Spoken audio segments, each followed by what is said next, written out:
Ramagundam commissioner Shri Ambadi Kishore ఝా sir ఆదేశాల మేరకు మన డీసీపీ పెద్దపల్లి రామరెడ్డి సార్, అదేవిధంగా గోదావరి కని ఏసీపీ మడత రమేష్ సార్ గారి ఆధ్వర్యంలో ఈరోజు 1 టౌన్ పరిధిలో ఈ ప్రైవేట్ కాలేజీలకు సంబంధించి అదేవిధంగా ఇంటర్మీడియట్ విద్యార్థులకు సంబంధించి ఈ డ్రగ్స్ పైన అవేర్నెస్ కార్యక్రమానికి వచ్చిన మన ముఖ్య అతిథులు పెద్దపల్లి డీసీపీ రామరెడ్డి సార్ గారికి, అదేవిధంగా మన గౌరవ ఏసీపీ గోదావరి కని మడత రమేష్ సార్ గారికి స్వాగతం తెలియజేసుకుంటూ ఈ కార్యక్రమానికి వచ్చిన విద్యార్థులకు అదేవిధంగా కళాశాల అధ్యాపక బృందానికి అందరికీ కూడా స్వాగతం తెలియజేస్తా ఉన్నాము. మీరు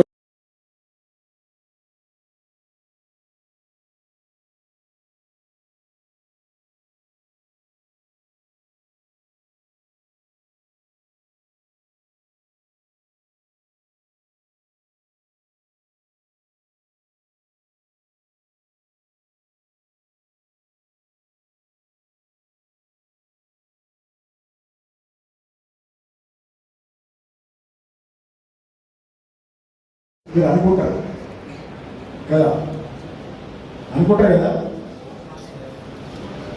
అనుకుంటారంటే నో అంటారు కానీ లోపల ఎందుకు వదిలేస్తే ఇదంతా మనకు తెలిసిందే కదా. మీరు కొత్తగా చెప్పేది ఉంది, ఏదో కంపల్సరీ మేనేజ్మెంట్ వాళ్ళు కంపల్సరీ బస్సులలో ఎక్కించి తీసుకొచ్చి కూర్చొని పెట్టారు కాబట్టి మేము వింటాను, లేకుండా ఈ పార్టీకి జంప్ అవుతుంటుందని అనుకున్న లోకల్ చేతులు ఎత్తండి. మేనేజ్మెంట్ వాళ్ళకు సో ఇట్ ఈస్ ట్రూ కదా. My dear students, dear ACP Godavari కని రమేష్ గారు, ఇన్స్పెక్టర్ 1 టౌన్ ఇంద్రసేన రెడ్డి గారు అండ్ హిస్ ఎంటైర్ టీమ్,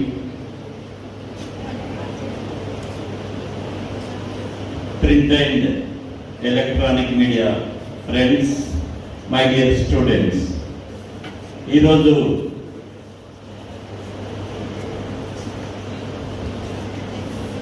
మన రాష్ట్ర ప్రభుత్వం గౌరవనీయులు సీఎం గారు రేవంత్ రెడ్డి గారు ఏదైతే ప్రతిష్టాత్మకంగా చేపట్టినటువంటి కార్యక్రమము డ్రగ్స్ రహిత తెలంగాణ రాష్ట్రాన్ని చూడాలనే ఏకైక లక్ష్యంతో ఈరోజు మనం అందరం ఇక్కడ సమావేశం అవడం జరిగింది. మా ఏసీపీ గోదావరి కని గారు చెప్పినట్టు ఇంటర్మీడియట్, తను ఇంగ్లీష్ లెక్చరర్ కాబట్టి మీకు చాలా కూలంకుషంగా చెప్పారు. కానీ నేను ఒకటే చెప్తాను, ఇంటర్మీడియట్ అనేది టర్నింగ్ పాయింట్. మీరు మీ తల్లిదండ్రులు ఏ ఉద్దేశంతోనైతే మీకు పంపించారో అది మీకంటూ 2 చరిత్ర పుటలుంటాయి. ఒకటి పోలీస్ స్టేషన్ రికార్డ్ అయితే, సెకండ్ మీకంటూ ఒక మంచి చరిత్రను ఎన్నుకుంటారా, లేకుంటే డ్రగ్స్ కేసులో ఉండి ఫస్ట్ పేజ్ అయితే మనకంటూ ఒక పేజ్ ఉండాలి, హిస్టరీలో మనకంటూ ఒక చరిత్ర.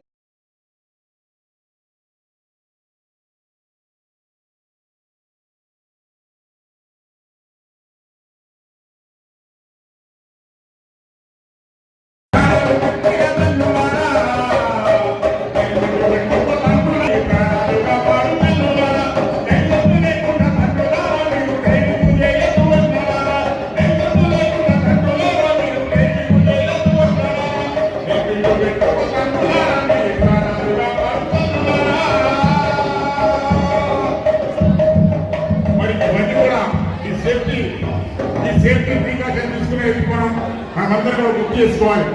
ఏదైనా స్కూల్కి పోతా ఉన్నారు, నిజంగా స్కూల్ మనం ఏదైతే పట్టి కనిపించినప్పుడు టీవీలో నడిపినప్పుడు తప్పకుండా మనము దానికి సంబంధించిన హెల్మెట్ పెట్టుకోవాలి, దానికి సంబంధించిన పేపర్స్ అని కూడా కలిగి ఉండాలి, దానికి సంబంధించిన డ్రైవింగ్ లైసెన్స్ ఉండాలి. అన్ని పేపర్స్ కూడా కలిగి ఉన్నప్పుడు మనకి నష్టం జరిగినప్పుడు మనకి ఏదైనా కూడా మనకు సాయం చేయడానికి ప్రభుత్వం కానీ డిపార్ట్మెంట్ అన్ని విధాలుగా మనకు బాగుంటుంది.